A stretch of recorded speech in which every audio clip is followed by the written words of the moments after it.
Hello everybody, it's Bangkok Ian here. Well, yeah, that's another week gone. So just a quick video giving you a quick update on COVID-19 life in Thailand. And the meat of this video is going to be a list of my 10 favourite arcade games. Something very close to my heart. But first, let's get on with the weekly update. How's life in Thailand and all that good stuff. Well, I'm pleased to say that it's slowly improving. As I said, some things have been open.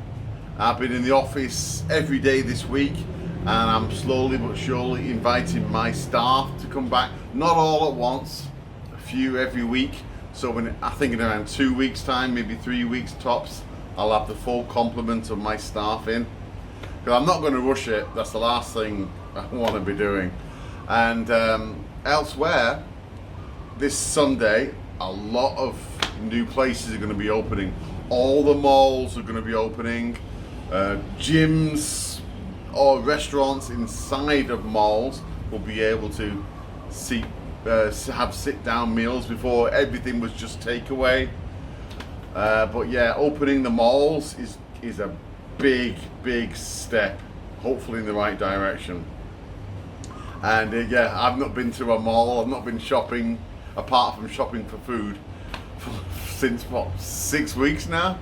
So Sunday is going to be absolute bedlam. I'm staying well clear this Sunday because all the malls are going to be packed.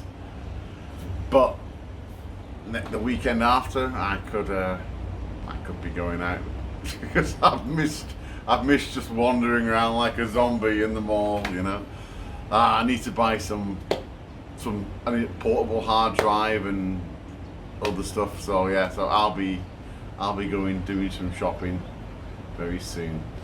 One of the downsides of things opening up and everything is that the Thai government, I think the UK government is going to implement something similar, but they're insisting on a tracking app. So apparently the app's been released today, and so before you go to any mall, you'll have to download the app to your phone. If you don't have a phone, you're stuffed, I think. I don't know how they're going to do it, but what they're saying is that if you go to a mall, you won't be allowed to even enter the mall unless you can have the app installed and you give, I'm not sure if it works. It might be tracking your GPS location, or I've heard it could be based on QR codes. But what I've been reading about it is that you go to a mall, you show the app. If you've got the app installed, you can enter the mall, and then it tracks your location, very Big Brother style. And for every shop, there's going to be a QR code outside the shop. And it will tell you if it will keep track of what shop you're in and all the other people who are also in the shop. If it's got enough people, if it's too crowded, you won't be able to go in. Yeah, I know it sounds really Big Brotherish, but I don't think you've got any choice if you want to go shopping. And yeah, this app, they say, oh, don't worry, we're not going to give any details out to third parties. Does anyone really believe that though? I mean, Jesus, this is really Big Brothery. But if you don't have the app, you can't enter the mall, you can't do anything. I mean, it's all, yeah, alright, I'll try it once for the malls, but what happens, for example, if I want to go to Soy Cowboy or Nana Plaza, what happens? Do I have to? I don't want that to be tracked, you know, some of the things you're doing at night. But I don't think the nightlife will be opening for a long while yet anyway, because I've just been reading about what happened in South Korea last weekend when one person went out and he went to several bars and nightclubs, and did he infect a couple of hundred people? yeah, it's going to be really tricky for opening those places up. I really don't know what the nightlife is going to be like in Thailand for the next, at least 6 months. I think it's going to be so tough for them to open. I just don't know. But yeah, we're going to have to welcome to the age of QR codes to go into different shops in Thailand. It's here, and I think the UK is going to develop something similar as well. Because the reasoning behind it is that if someone develops COVID-19, they can track back to where exactly he was, and then they can link whoever was in the same proximity. And if you were, they'll send an automatic alert out to you and saying, you have to quarantine or whatever. Yeah, it's a very big brothery, but it looks like no one has a choice. You have to comply or you ain't getting in the mall, Sonny Jim. But yeah, anyway, that's enough for the update for this week. Now, my 10 favourite arcade games. Yes, I've written them down. Okay, this list really dates me, because I was there for the early days of the arcades, and most of these date back to the 70s and 80s. But that's my favourite gaming period in the arcade, so what can I do? And it also shows how much I love my early 3D games, because a lot of the games on this list are the early 3D games as well, especially the vector graphics games. But anyway, without further ado, let's get on to the list. First one is Asteroids. I absolutely love this game. It was such a revelation when I first saw it. Again, vector graphics. I've always loved vector graphics games. It was so damn clever when you first saw it. Just being able to move around, the whole screen was your playground, you know? And you could thrust, but you couldn't thrust too far, and did you risk hyperspace, knowing that you could explode when you re-enter. It was absolutely brilliant game. And I remember getting the first home port of it on the Atari VCS. Admittedly, it was crap, but when it first came out, I thought that was the absolute dog's bollocks. Always had a soft spot for Asteroids. I've had it on pretty much, there was that version of the BBC, and I had it on the ST, I think. There was a great version on the PC. Asteroids, there was a Blastroids, that was the updated version that came out in the late 80s, 90s, and that was great fun as well. And Asteroids, absolute timeless classic. Number 2 is Scramble. I've always loved Scramble. I prefer it. Came out around the same time as Defender, if I recall, but I've always far preferred Scramble to Defender and the other action games at the time. It was, you must have seen Scramble. It's like a side-scrolling shoot 'em up, but but you weren't just shooting, you also had bombs as well, because there were these missiles that came up and you had to shoot the fuel salvos to replenish your fuel so you continue proceeding to the right. But what I loved about it as well was that you weren't just fighting the bad guys, you were fighting the level as well, because as you got further into the game, the level became more maze-like, and that's one of the first arcade games that I can remember playing, that you also had to watch your position with relation to where you were in the level, because you could crash in walls, crash in the ceiling, crash on the floor. I thought that was great. I thought that was amazing at the time.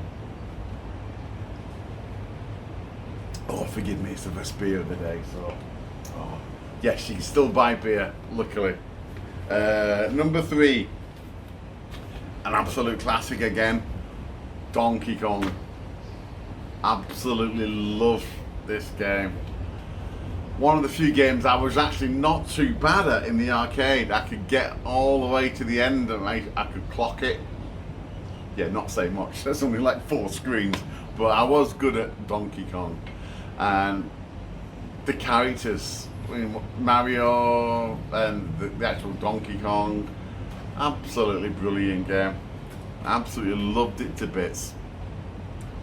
Must have spent hundreds and not thousands of games of that in the arcades back in the day.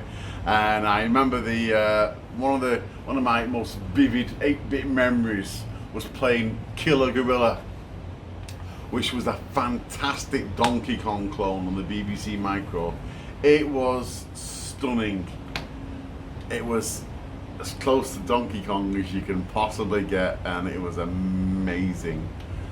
But my favourite version of Donkey Kong is the one on the Game Boy. I don't know if you've ever played it, but the Game Boy version of Donkey Kong was absolutely amazing. It started off as the exact copy of the arcade. I mean, 1-to-1 actual arcade, and then it just took it off into like a puzzle adventure. It had like 100 or so different stages, and it was absolutely brilliant. And yeah, I love Donkey Kong. Absolutely brilliant game. What next? Number 4. Be a break.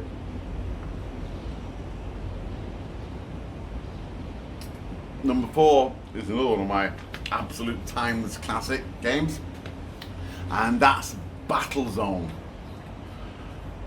One of my favourite looking cabs and favourite arcade games, because I loved the tank controls. You had 2 great big joysticks and it controlled like a tank.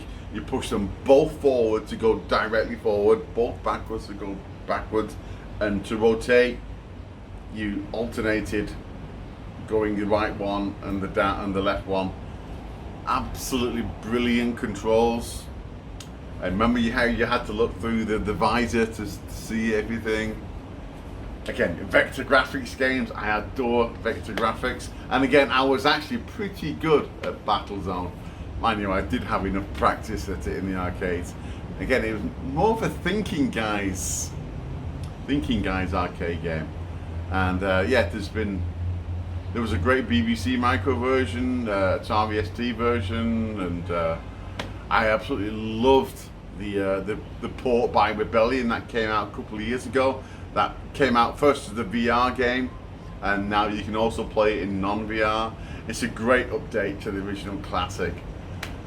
But yeah, I still play Battlezone to this day. There's quite a few slightly different versions on Steam, and yeah, I'll play them every now and then. And such a classic game.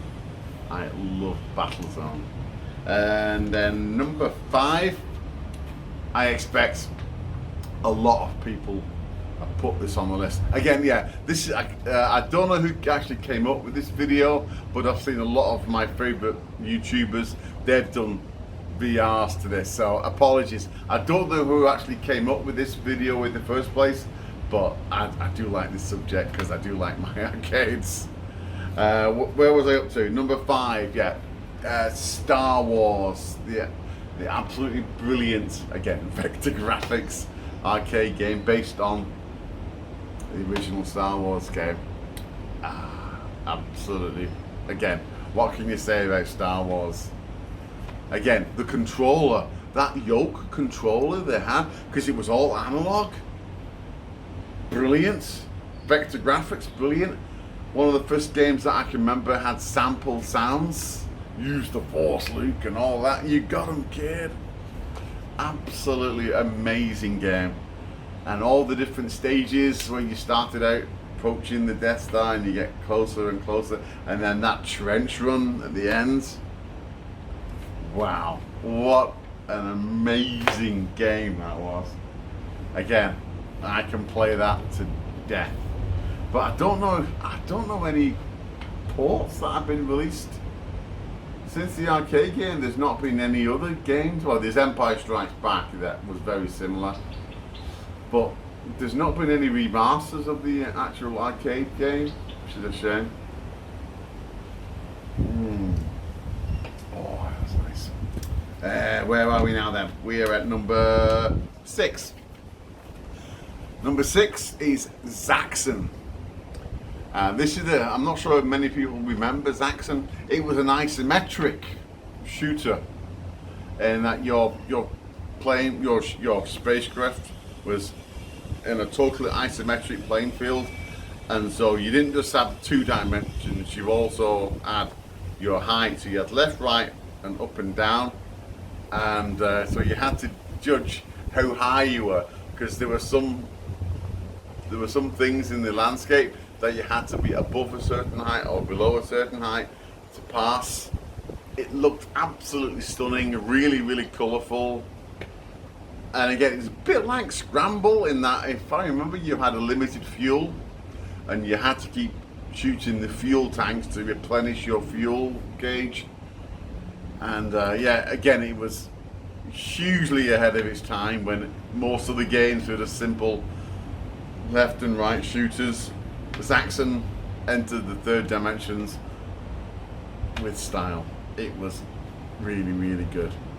There was a great version of the BBC called Fortress, which I played to death. It was so like Saxon. Where are we now? 7 is Buck Rogers. Again, it's a 3D sprite game. I always remember Buck Rogers because it had that amazing controller. That great big fuck-off joystick you had.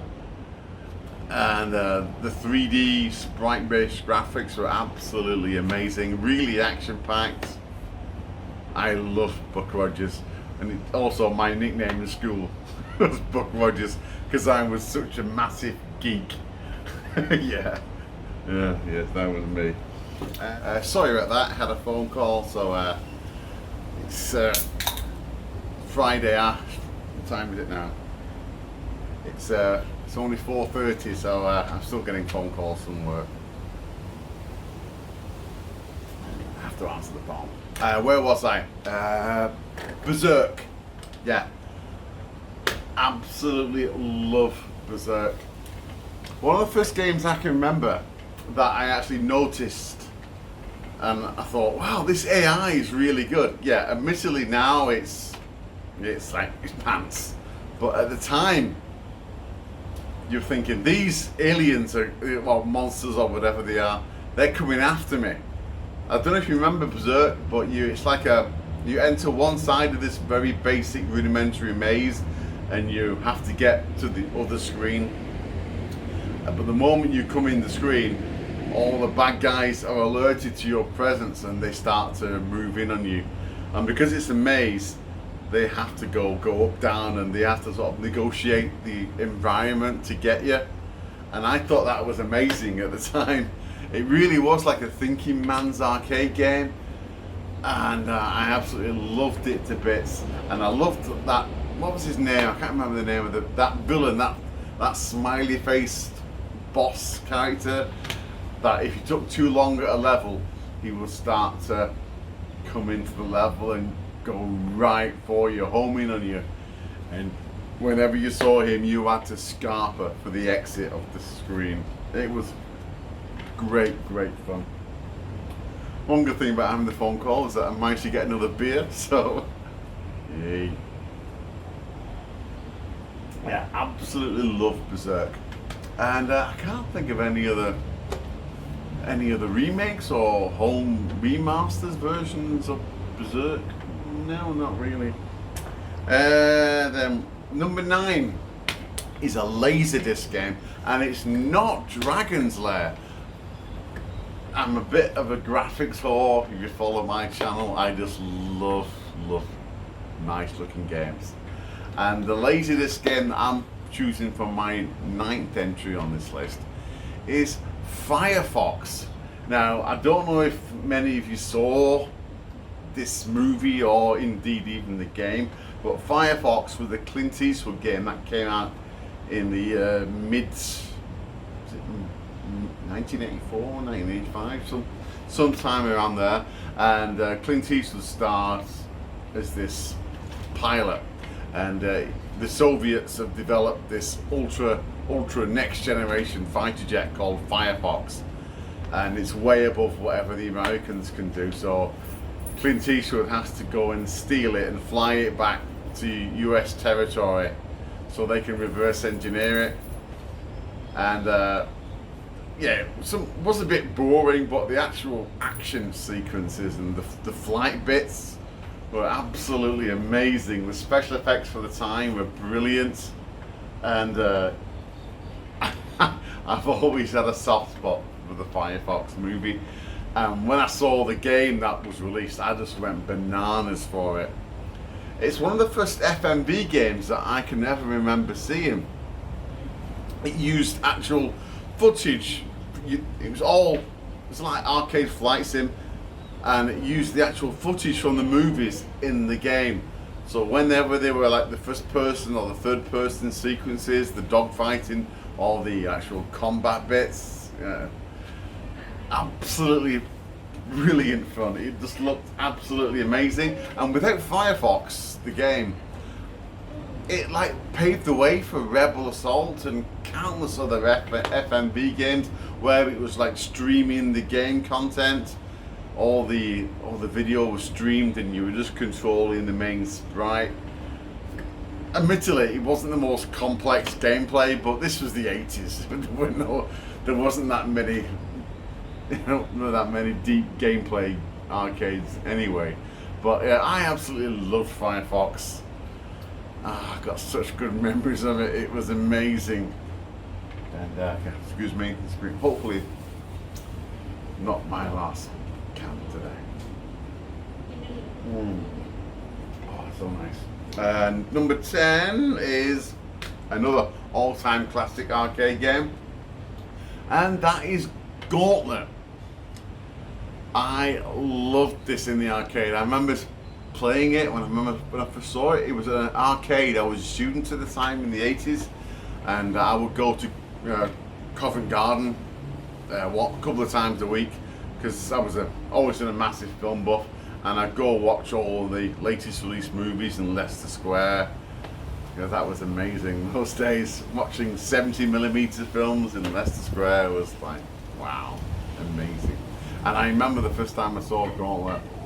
I never really played it much as a multiplayer. Yeah, it was to say it was designed as one of the first multiplayer games, but I just liked it as a single player as well. And I liked the strategy involved in that you had to lead. There were hundreds of bad guys, and you had to like shepherd the bad guys. You couldn't just go out in the open and shoot. No, you had to like lead them on and then back off to like a doorway and get them in the doorway. I was the archer. I was the archer most of the time, and I absolutely loved Gauntlet. And I can't remember. I remember playing the Atari ST version, but I can't remember that many home ports of it either. There was a remake that came out, was it 10 years ago, for PlayStation 3, Xbox 360, and I have the Steam version. And yeah, that's a really good game as well. Yeah, but Gauntlet in the arcade was, yeah, amazingly great fun. So there you go. Sorry for the abrupt jump cut in the latter half of this video. Couldn't be helped. But there you go. That's my 10 favourite arcade games. So there we go. That's all from me for now then. Thanks for watching. Cheers.